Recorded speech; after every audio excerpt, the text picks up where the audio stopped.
House Republicans' long-awaited chance to grill an FBI agent who has become a right-wing boogeyman in their efforts to support President Donald Trump's baseless claims of a deep state conspiracy against his presidency was quickly revealed to be a partisan sideshow on Thursday.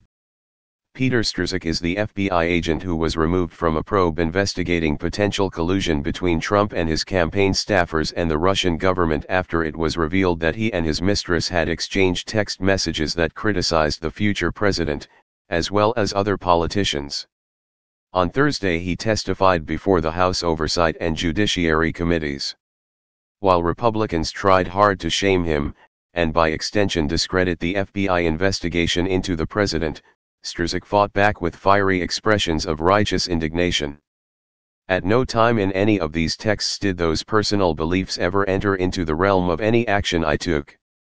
The suggestion that I'm in some dark chamber somewhere in the FBI would somehow cast aside all of these procedures, all of these safeguards, and somehow be able to do this is astounding to me. It simply couldn't happen, Strzok told his congressional inquisitors on Thursday, according to CNN. This was a perfectly logical thing to say. It has never been assumed that FBI agents would not have political opinions, or would never share those opinions with other people. Indeed, the congressional Republicans blasting Strzok now weren't vocal or outraged when reports came out shortly before the 2016 presidential election indicating that a number of FBI agents had a pro-Trump, or at least anti-Clinton, bias. The key has always been that FBI agents should not allow their political opinions to influence their work, and for all of the wild accusations made about Strzok and Lisa Page, his lover, none have even come close to proving that their conversations were anything more than expressions of their own individual views. Trey Gowdy, the chairman of the House Oversight Committee, chose not to see things that way on Thursday. The moment special counsel Bob Mueller found out about Peter Strzok's text and emails, he kicked him off of the investigation, Gowdy declared. But that was a year and a half too late. The text and emails may have been discovered in May of 2017, but the bias existed and was manifest a year and a half before that. All the way back to late 2015 and early 2016. So it wasn't the discovery of texts that got him fired. It was the bias manifest in those texts that made him unfit to objectively and dispassionately investigate. Nor did the partisan grandstanding stop with Gowdy's statement.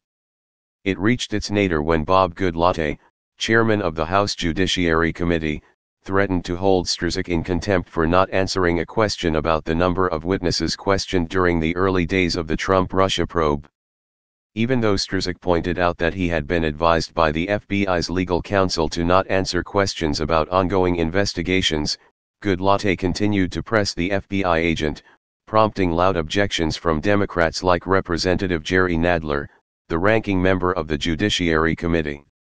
When Strzok asked if he could speak with the FBI general counsel, he was told that he could only speak with his own counsel. This isn't to say that Gowdy was done with his own posturing after that incident. When Strzok objected to Gowdy misrepresenting observations that had been previously stated during the hearing about why Mueller removed Strzok from the investigations, with Strzok reiterating that it was not because he was biased but rather because Mueller didn't want the perception of bias to exist because of his texts, Gowdy used blue language to shoot Strzok down. "I don't give a damn what you appreciate, Agent Strzok. I don't appreciate having an FBI agent with an unprecedented level of animus working on two major investigations during 2016, Gowdy told Strzok. The best response to this is the joint statement by Nadler and Representative Elijah Cumming, DMD. This investigation is a political charade, a platform to elevate far-right conspiracy theories and undermine the special counsel's ongoing criminal investigation of the president and his campaign aides. Strzok's opening remarks are also notable. "I understand we are living in a political era in which insults and insinuation often drown out honesty and integrity. I have the utmost respect for Congress's oversight role, but I truly believe that today's hearing is just another victory notch in Putin's belt and another milestone in our enemy's campaign to tear America apart. That is precisely it. It is inconceivable that the Republicans controlling Congress would be grilling Strzok about his personal text messages if they weren't pertaining to an investigation about President Trump. Indeed, even if he had exchanged personal text messages that were insulting about a completely different, non-political figure who happened to be in some way connected to an ongoing investigation, it is dubious to say the least that these congressional Republicans would care. The reason they are outraged now and the reason Strzok and Page are being vilified by right-wing media is because the Republican Party appears terrified that the investigations will uncover something damning about Trump. Already a wealth of evidence exists that circumstantially suggests the president has been compromised by Russia, and much of it strongly suggests that collusion between his campaign and the Russian government occurred. Remember that June 2016 Trump Tower meeting.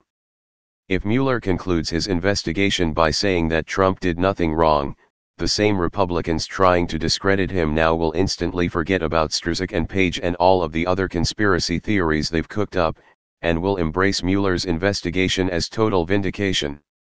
Because they have reason to believe that Mueller will not come back empty-handed, however, they feel the need to turn people against the investigator in order to save him and, presumably, themselves.